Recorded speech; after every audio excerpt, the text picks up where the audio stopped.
سلام، به قصرانگشت خوش اومدید.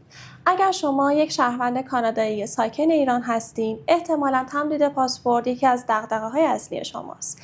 امروز ما در قصرانگشت همه مراحل و مدارک لازم رو برای این فرآیند کامل بهتون توضیح میدیم. با ما همراه باشین تا تمدید پاسپورت شما بدون دردسر انجام بشه. چرا تمدید پاسپورت کانادایی در ایران چالش برانگیزه؟ به خاطر نبود سفارت کانادا در ایران، این کار باید از طریق سفارت کانادا در کشورهای همسایه انجام بشه. برای همین دقت در تکمیل فرم‌ها و ارسال مدارک اهمیت بیشتری پیدا میکنه. بریم سراغ مهمترین بخش، راهنمایی گام به گام و مدارک لازم برای تمدید پاسپورت. 1. فرم‌های مخصوص سفارت برای بزرگسالان و کودکان.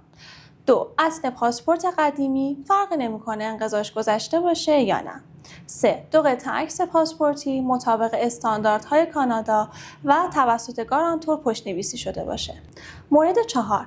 اطلاعات گارانتور و یا ضامن، مشخصات فردی که شرایط ضامن شدن رو داشته باشه. مورد 5.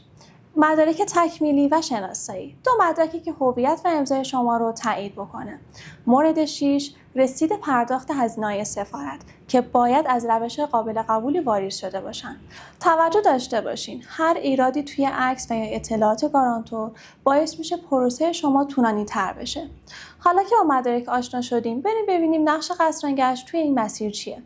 1. بررسی کارشناسی مدارک. ما قبل از ارسال تمام عکس‌ها و فرم‌های شما رو چک می‌کنیم تا هیچ نقصی نداشته باشن. 2. مدیریت ارسال و پیگیری. ما مدارک شما رو به صورت مطمئن ارسال می‌کنیم و از اول تا آخر وضعیت درخواست رو پیگیری می‌کنیم. 3. کاهش خطا و تأخیر. وقتی کار رو به دست متخصص میسپریم، احتمال برگشت خوردن و یا تأخیر به حداقل میرسه. ما کمک میکنیم این مسیر پیچیده رو خیلی ساده و بی دردسر طی کنیم.